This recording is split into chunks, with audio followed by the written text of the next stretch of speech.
அனைவருக்கும் வணக்கம். நான் தமிழ் ஆசிரியை. உங்களுக்கு பிரித்து புணர்ச்சி விதி தருகன்னாவே எவ்வளோ கஷ்டமாக இருக்குது, என்னால் போட முடியல அப்படின்னு நீங்கள் கவலைப்பட்டிருப்பீங்க. உங்களுக்கு 11ஆம் வகுப்பு 12ஆம் வகுப்பில் பிரித்து புணர்ச்சி விதி தருக இருக்குது. என்னுடைய வீடியோவை நீங்கள் தொடர்ந்து பார்த்தீங்கன்னாவே உங்களுக்கு ஈஸியாக எப்படி அதை போடலான்றது உங்களுக்கு தெரிஞ்சுக்கணும். சரியா? இப்போ நம்ம வீடியோக்குள்ள போகலாம். பிரித்து புணர்ச்சி விதி தருக அப்படின்னு இருக்குது இல்லையா? பிரித்து புணர்ச்சி விதி தருகன்னா ஒன்றும் இல்லை, நீங்கள் கவலைப்படுற அளவுக்கு எதுவுமே இல்லை. அதில் நீங்கள் 3ஆம் வகுப்புலேருந்து 8ஆம் வகுப்பு வரையில் பிரித்து எழுதுக பார்த்துருப்பீங்க. அந்த பிரித்து எழுதுகவை தான் இங்கே அதனுடைய விதியோடு நம்ம எப்படி எழுதணும் அப்படின்றத நமக்கு கொடுத்துருக்காங்க. இப்போது ஃபஸ்ட்டு நான் உங்களுக்கு 5 விதி கொடுத்துருக்கேன். உங்களுக்கு அந்த 5 விதியை நீங்கள் என் கூடவே சொல்லுங்கள். ஒரு 2-3 தடவை நீங்கள் படித்தாவே உங்கள் மனசில் பதிஞ்சிடும். அதுக்கப்புறமா நம்ம ஒவ்வொரு விதியை அதனுடைய விளக்கத்தோடு அழகாக பார்க்கலாம். அந்த விதியை பார்த்துட்ட பிறகு நம்ம என்ன செய்யலாம், அழகாக ஒவ்வொன்றவே எப்படி போடுறதுன்றதும் நம்ம கண்டுபிடிச்சி போட்டுடலாம் இல்லையா? முதல் ஒன்றை இப்போ பார்த்துடலாம். முதல்ல விதியை பார்க்கலாம், அதுக்கப்புறம் அடுத்து இருக்கிறதே பார்க்கலாம். இப்போ முதல் விதி ஈறு போதல். ஈறு போதல். ரெண்டாவது உடல்மேல் உயிர் வந்து ஒன்றுவது இயல்பே. உடல்மேல் உயிர் வந்து ஒன்றுவது இயல்பே. உயிர்வரின் உக்குரல் மெய்விட்டோடும். உயிர்வரின் உக்குரல் மெய்விட்டோடும். இனமிகள். இனமிகள். முன்னின்ற மெய்த்திரிதல். முன்னின்ற மெய்த்திரிதல். என் கூடயே நீங்கள் சொல்லிக்கிட்டு வந்திருப்பீங்க அப்படின்னு நம்புகிறேன்.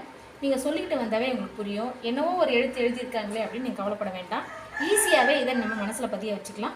அதோடு சேர்த்து நம்ம ஒவ்வொன்றுக்கும் பொருளோடு சேர்த்து அது எப்படி படிக்கிறது, எப்படி அதை சொல்கிறது, பிரிக்கிறதுன்றதையும் நம்ம பார்த்துடலாம்.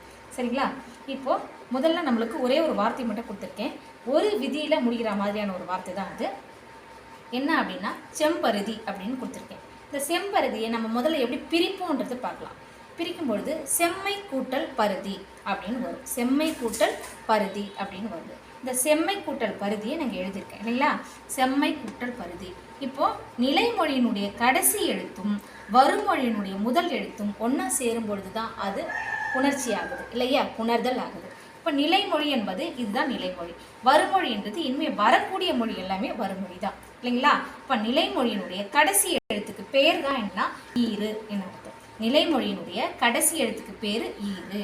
நிலைமொழியினுடைய கடைசி எழுத்து ஈறு இல்லையா? அந்த ஈறு போதல், இந்த விதி பிரகாரம் ஈறு போயிடுது. ஈறு போதல். மை ஈறு போதல் போயிட்ட பிறகு செம்மை என்பது செம் கூட்டல் பருதி என பிரிந்து நிற்குது. செம் கூட்டல் பருதியை நம்ம சேர்க்கும் பொழுது செம்பருதி என மாறியது. இதில் இருக்கிறது ஒரே ஒரு விதியை தான் நம்ம கொடுத்துருக்கோம்.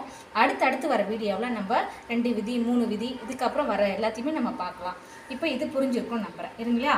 அடுத்தது இதுக்கப்புறம் என்ன செய்யலாம்னா உங்களுக்கு ஒரு பயிற்சி கொடுக்குறேன். அந்த பயிற்சியை நீங்கள் போட்டுக்கிட்டு என்னுடைய சேனலில் நீங்கள் தொடர்ந்து பார்த்துட்டே வாங்க. உங்களுக்கு என்ன புரியலையோ அதை எங்களுக்கு சொல்லுங்கள், கமெண்ட் பாக்ஸில் தெரிவிங்க. இப்போ உங்களுடைய பயிற்சி பாருங்கள். செங்கடல். செங்கடல்ன்ற ஒரு வார்த்தையை கொடுத்துருக்கேன். இதில் விதியையும் கொடுத்துருக்கேன். இதுக்குள்ளவே இருக்குது அந்த விதி. இதை அழகாக எடுத்து எனக்கு கமெண்ட் பாக்ஸில் தெரிவிங்க. நீங்கள் சரியாக போட்டிருக்கீங்களா அப்படின்னு நான் பார்த்துட்டு அடுத்தது உங்களுக்கு நான் சொல்லிக் கொடுக்குறேன். நன்றி.